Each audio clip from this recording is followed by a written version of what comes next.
They gather again in their towers of glass. They mistake altitude for authority. You think the fate of nations is decided in boardrooms and summits?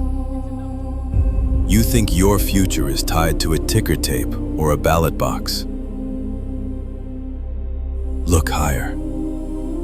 Above the noise and far beyond the reach of man, a higher decree has already been issued. The kings of this earth don't hold the keys. They don't even hold the door. In the beginning, the Most High did not rule alone. He sat in the great assembly, surrounded by the Elohim, the holy ones, who saw the foundations of the world laid. To each he assigned a kingdom. To each he gave a throne over the nations of men. But the heavens are not at peace.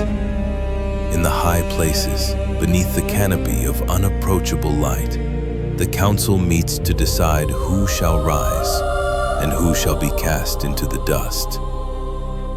They do not ask for our consent. They do not wait for our prayers.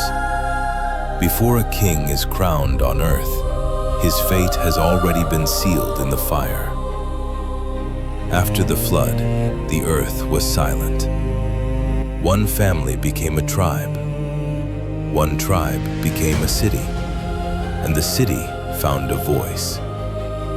In the plain of Shinar, Nimrod, the first king of the hunters, gathered the nations.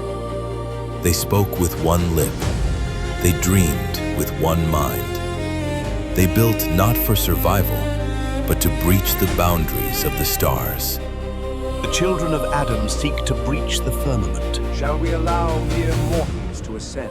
Their language must be confounded. Behold, they have become one people. They move as one body. This is only the beginning of what they will do. The boundary of the dust has been crossed. Come, let us go down, confuse their language, break the cord of their unity. Let them no longer understand the brother who stands beside them. In a single breath, the world was shattered. The hammers fell silent. The plans were forgotten. The city was left unfinished, and the nations were scattered, each to the shadow of their own assigned throne. Babel did not fall to fire. It fell to silence. There came a day when the sons of God returned. They came to present themselves before the throne, emerging from the far corners of the stars to give an account of the worlds they governed. But among the shining ones, a shadow walked, one who held no kingdom, but claimed the earth as his hunting ground.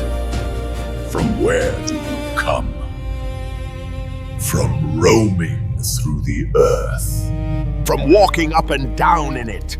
Have you considered my servant Job? There is none like him in the dust. A man of integrity who turns away from evil. Does Job fear you for nothing? You have placed a hedge around him. But stretch out your hand. Strike all that he has, and he will curse you to your face.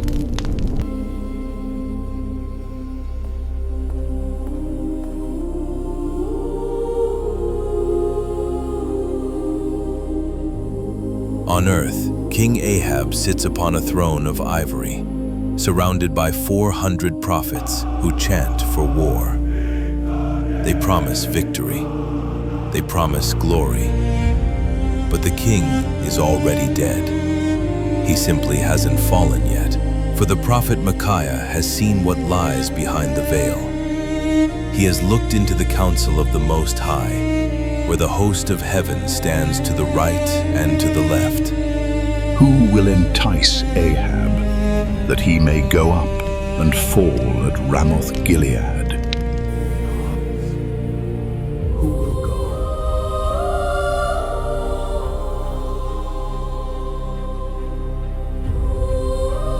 I will entice him. How? and be a lying spirit in the mouth of all his prophets.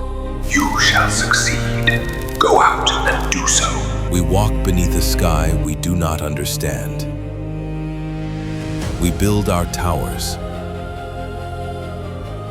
We guard our hearts.